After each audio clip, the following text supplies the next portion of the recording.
បាទសូមជម្រាបសួរបងប្អូនទាំងអស់គ្នាបានថ្ងៃនេះខ្ញុំនឹងធ្វើវីដេអូមួយទាក់ទងទៅនឹងរបៀបនៃការបង្កើត Channel YouTube និងការរៀបចំ Channel YouTube ឆ្នាំ2025ដែលយើងខកខានធ្វើយូរដែរហើយដោយសារតែជាប់រវល់ការងារអញ្ចឹងដើម្បីជាការលើកទឹកចិត្តសូមបងប្អូនជួយចុច Subscribe ក៏ដូចជារូបកំណឹងឲ្យម្នាក់មួយផងបាទហ្នឹងហើយយើងនឹងបង្កើត Channel YouTube នេះដោយយើងយក email ដែលយើងបង្កើតពីលើកមុនដោយមិនចាំបាច់ប្រើលេខទូរស័ព្ទហ្នឹងយកមកបង្កើតអញ្ចឹង server របស់យើងហើយយើងមកបដូរ email របស់យើងមកណាយើងបដូរទៅដាក់ email ដែលយើងបានបង្កើតកាលពីលើកមុនហ្នឹងណាបាទអញ្ចឹងយើងបដូរមកយក email យើងមកសៃកែវបាទនៅកន្លែងប្រអប់ search box ហ្នឹងអាហ្នឹងយើងវាយពាក្យមកណា YouTube បាទតោះពេលយើងវាយ YouTube ហើយយើងមើលនេះនៅកន្លែងprofile email របស់យើងហ្នឹងអញ្ចឹងវាមានពាក្យនៅខាងក្រោមអក្សរពណ៌ខៀវហ្នឹងអញ្ចឹងគេដាក់ថា create a channel ហ្នឹងអញ្ចឹងយើងចុចនៅលើហ្នឹងមកណា create a channel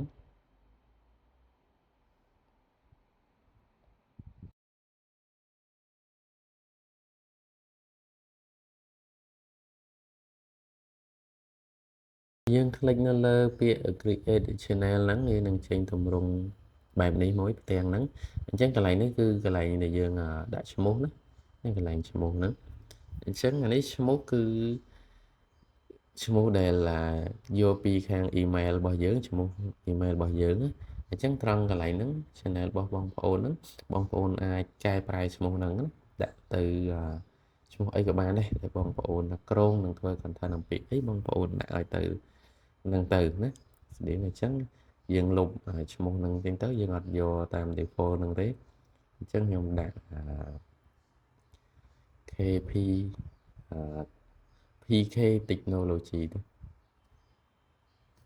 បាទនេះគឺជាឈ្មោះ channel របស់ខ្ញុំណាអញ្ចឹងយើងបងប្អូនអាចកែប្រែដាក់ទៅតាមអ្វីដែលបងប្អូនចង់ដាក់ទៅណាតែខ្ញុំដាក់ PK Technology បាទបន្ទាប់ពីយើងវាយឈ្មោះហើយខាងក្រោមនេះ handle នេះបងប្អូនមិនបាច់ធ្វើអីទេយើងទុកតាមហ្នឹងទៅណាអញ្ចឹងបន្ទាប់ពីយើងដាក់ឈ្មោះហើយបងប្អូននេះមើលចំណុចក្រោមនេះ create a channel បងប្អូនคลิกនៅលើហ្នឹងមក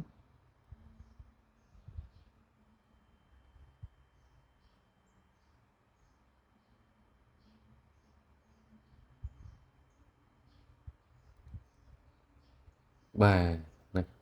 យើងបង្កើត channel បានហើយបងប្អូនណា channel របស់យើងបង្កើតបានហើយអញ្ចឹងយើង view វាមកណាចូលទៅ view វាយើងចុចនៅលើរូប profile email របស់យើងហ្នឹងណាចុចនៅខាងនេះចាំបងប្អូនចុចនៅលើរូបហ្នឹងមកយើង view channel របស់យើងសិនណាអូខេ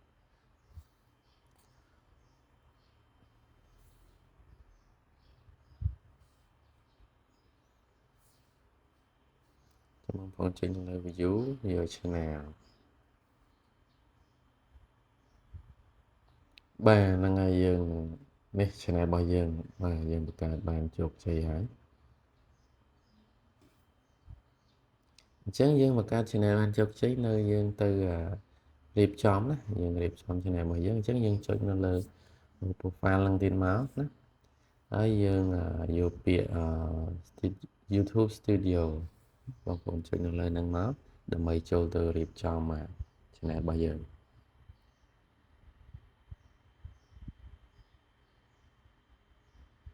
បាទវានឹងលោតទាំងបែបនេះត្រង់ចំណុចនេះបងប្អូនចុចពាក្យ continue មក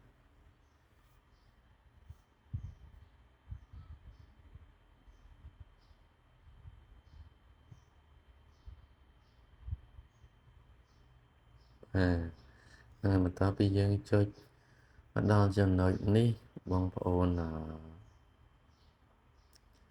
យើងចូលទៅពាក្យ setting ណាពាក្យ setting អញ្ចឹងបងប្អូន scroll ចុះមកក្រោមមកយើងយកពាក្យsetting បាទហ្នឹងហើយយើងចុចលើ setting ហ្នឹងទៅបាទចុចពាក្យ setting វានឹង load ផ្ទាំងបែបនេះមកមួយអញ្ចឹងនៅកន្លែង general នេះគឺដុល្លារនេះគឺយើងយកដុល្លារហើយបងប្អូនណាយើងមិនបាច់ចាយប្រាយទេបងប្អូនយកដុល្លារហ្នឹងទៅហើយតោះមកយើងចុះមកក្រោមមួយទៀតកន្លែងពាក្យ channel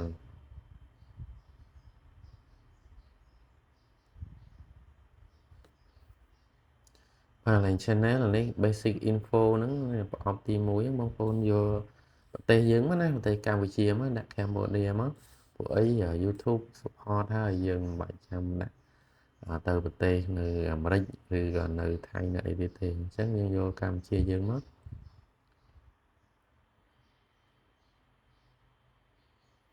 បាទ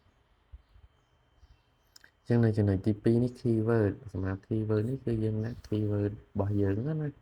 content channel របស់យើងធ្វើអំពីអីអញ្ចឹងយើងដាក់ keyword មក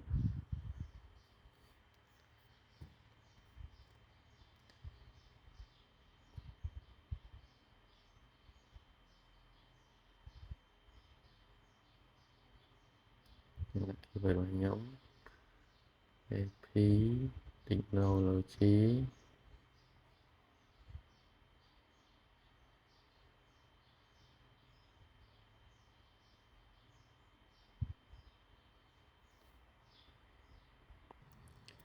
បាទហ្នឹងហើយយើងពេញ keyword នៅក្នុងប្រអប់keyword ហ្នឹងគឺយើងអាចដាក់បានរហូតដល់500 letter ណាអញ្ចឹងយើងពេញមក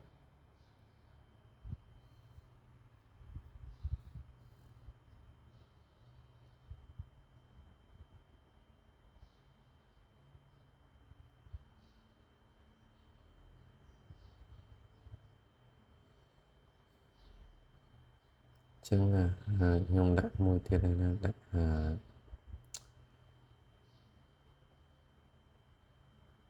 tour ខ្ញុំដាក់ tour ដោយសារយើងធ្វើគឺយើងអាចវីដេអូវាអាចតាក់ទងគ្នាណាខ្ញុំដាក់ tour មួយទៀត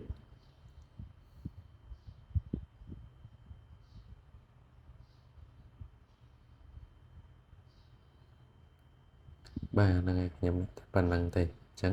តែបើបងប្អូនធ្វើទៅមានតាក់ទងនឹងអីទៀតបងប្អូនអាចដាក់បន្ថែមទៀតបាទរហូតដល់500 letter អញ្ចឹងដាក់ប៉ុណ្្នឹងចូលមកចំណុចទី2ហើយចំណុចទី2នេះក៏មិនមានអីច្រើនដែរអញ្ចឹងបងប្អូន scroll ចុះមកក្រោមហ្នឹងតែត្រង់ចំណុចនេះគេសួរយើងថាតើយើងធ្វើឲ្យ channel ហ្នឹងធ្វើវីដេអូហ្នឹង content ហ្នឹងតាក់ទងទៅនឹងអីអញ្ចឹងបើនេះគឺយើងយកនេះno not set this channel not for made for kids ណាបងប្អូនយកទី2ហ្នឹងមកយើងអត់ធ្វើ channel ហ្នឹងសម្រាប់ក្មេងទេណាខ្ញុំយកចំណុចចូលចុះមកក្រោមដូចជាមិនមានអីទៀតទេ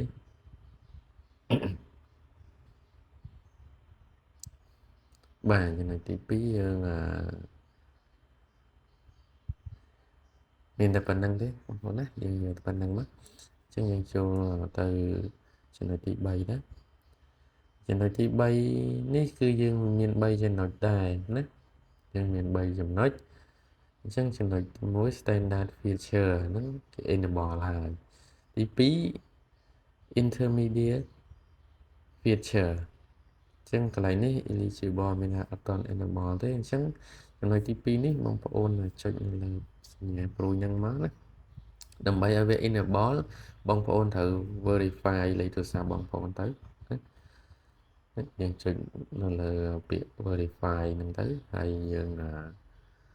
verify ទៅពេលផ្ញើលេខកូដឲ្យយើងពេញហើយវានឹង enable ឲ្យយើងហើយ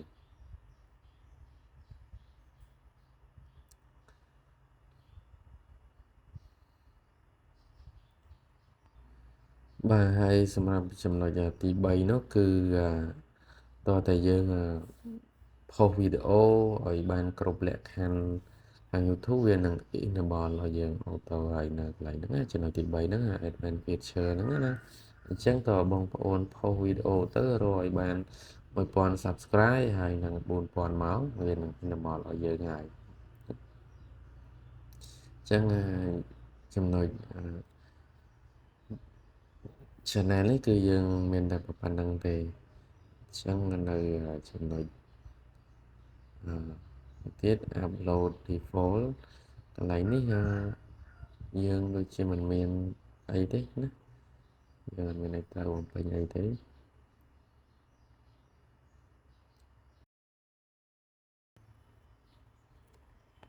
បើនៅចំណុចupload default នេះយើងអត់មានអីច្រើនទេគ្រាន់ថានៅចំណុចនេះមួយណាមិនអត់នៅកន្លែងcategory ណា category គេឲ្យយើងជ្រើសរើសជាប្រភេទតើវីដេអូហ្នឹង content របស់យើងធ្វើអំពីអីទាក់ទងទៅនឹងវីដេអូរបស់យើងដែលយើងធ្វើហ្នឹងណាអញ្ចឹងសម្រាប់ខ្ញុំយក education ណាដោយសារវីដេអូរបស់ខ្ញុំទាក់ទងទៅនឹងការបរៀនដែរតែ content ទាក់ទងទៅនឹងទាក់ទងទៅនឹងការបង្រៀនបាទវីដេអូទាក់ទងទៅនឹងការបង្រៀនព្រោះខ្ញុំធ្វើវីដេអូភាគច្រើនទាក់ទងទៅនឹងការបង្ហាញការបង្រៀនហ្នឹងអញ្ចឹងខ្ញុំយក education ណាតែបងប្អូនធ្វើទាក់ទងការកម្សាន្តអីផ្សេង entertainment អីបងប្អូនយកតាមហ្នឹងណាអញ្ចឹងចំណុចហ្នឹងគឺយើងមានតែប៉ុណ្ណឹងយើងចូលមកចំណុចpermission នេះគឺមិនមានអីត្រូវកែប្រែទេជា community ក៏អត់ដែរ